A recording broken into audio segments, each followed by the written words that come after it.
模块化跨越军种隔阂，刺穿强敌吉翁的空中利刃。机动战士高达设定和剧情解说第7集核心战机逃离命令。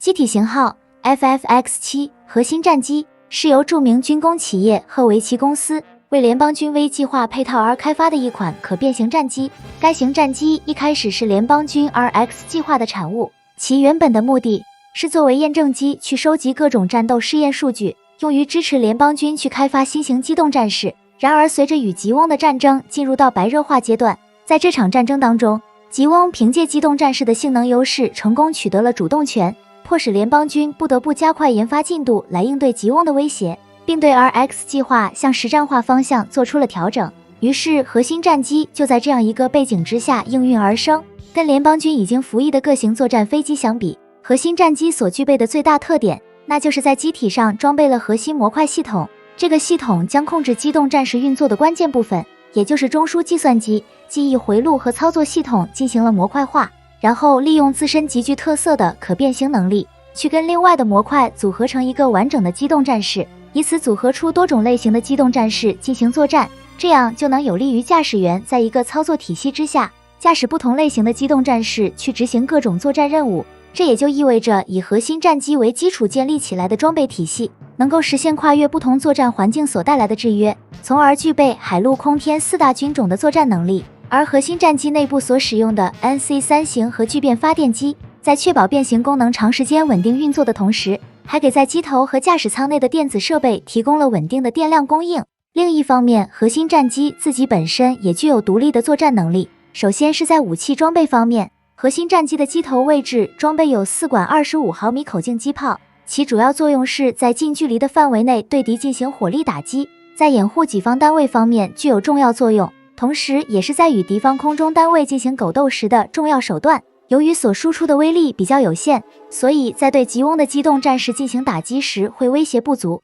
而除了机头的机炮之外，核心战机在这个位置还内置有导弹发射装置，备弹量一共有8发，所配备的导弹则为 AM77空空导弹。这个导弹除了用于空战之外，也可用于打击机炮无法击穿的重装甲目标。如果需要进一步增强打击能力，核心战机的机翼还是有外挂点，可各增加1枚 AM77D 型空空导弹，但这样会阻碍核心战机变形，从而影响组合成机动战士。所以在多数情况下，机翼外挂很少携带导弹出击战斗。不过总的来说，核心战机凭借机炮和导弹的组合使用，就能具备跟联邦军现役战机一样的战斗力，足够在大气层内与吉翁的主力战机争夺制空权。而且核心战机使用了跟高达一样的月神钛合金装甲，其防护水平要远超于常规战机使用的蒙皮结构，甚至在机动性能方面还有所超出。这得益于安装在核心战机后部的6组推进器，不但给予了核心战机强劲动力，还使核心战机具备了横跨空天2个领域的作战能力。也因此，为了方便核心战机在宇宙和大气层中作战，在白色基地上配套了弹射器和阻拦索等设施，让核心战机可以像舰载机那样，借助舰上的弹射器来完成快速升空作战。当核心战机要返回母舰时，内置在机背这个位置的尾钩就会立起，以此勾住母舰上的阻拦索，迅速降低速度，然后在机械臂的帮助下进入格纳库停落。如果有必要，在这个过程中可以迅速变形组合成机动战士，这样就能在极短的时间内完成形态转换，重新出击投入到下一场战斗。需要一提的是，除了使用弹射这一起飞方式之外，核心战机在底下还是有喷口用于支持垂直起降，其起降条件跟直升机一样，无需机场就能在野外环境中进行，这对于核心战机在地面上部署极为有利，可作为前线战机靠前部署，这样在战斗开始阶段就能迅速升空，以极短的时间快速进入到作战区域参加战斗，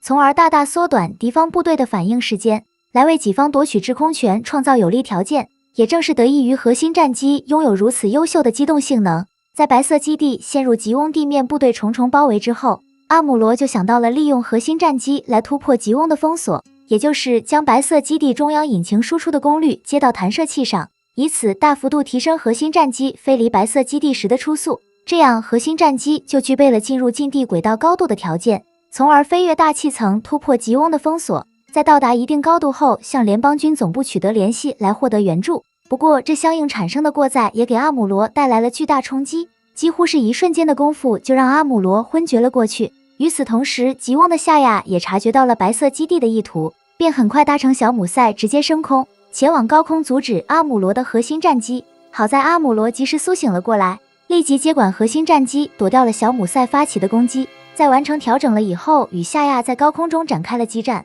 很快，阿姆罗抓住了机会进行反击，于是，在火控系统完成锁定的那一瞬间，核心战机的机炮一开火就命中了小姆塞，成功击伤小姆塞，迫使其主动脱离了战斗。然而这个时候，吉翁的空母也赶到了战斗区域，紧接着就放飞多架多普去围歼阿姆罗驾驶的核心战机，使得阿姆罗寡不敌众，不得不返回到了白色基地上。而他此次担负突破吉翁封锁的任务也就此宣告失败。不过这场战斗并没有就此结束，吉翁的多普机队顺势向白色基地发起了进攻，这让阿姆罗在返回白色基地后便立即驾驶高达出击迎战。然后阿姆罗凭借高达的超强战力，连续击破多架多普，扭转了局面。而就在白色基地即将锁定胜局的时候，夏亚驾驶扎古从小姆塞上出击，加入到了战斗。就这样，与阿姆罗驾驶的高达从高空往下落的过程中展开了较量。这次夏亚一上来就给予了阿姆罗巨大压力，很快在连续交手多个回合并对高达进行打击之后，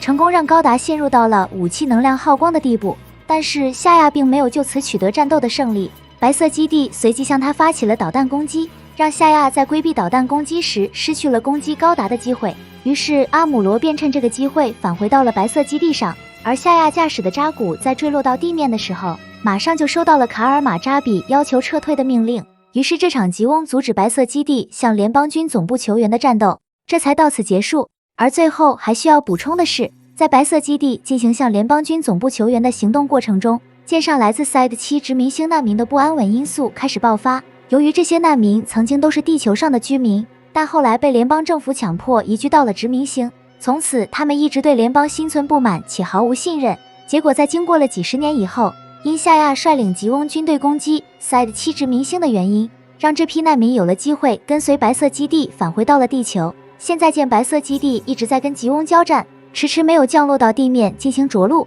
于是便失去了耐心，就向白色基地发难，甚至做出了使用胁迫这一极端方式。但好在代理舰长布莱杜诺亚选择了对话进行解决，避免了采取武力镇压，将事态上升至不可收拾的情况，使得这场风波在战斗结束后得以平息了下去。然而白色基地的危机并没有就此解除，如果不及时处理难民问题的话，舰上数量众多的非作战人员将会对白色基地的补给带来巨大压力，光是食物短缺就已经到了即将要发生的程度。由此可以预见，未来还有许多未知的困难等待着白色基地去面对并完成克服。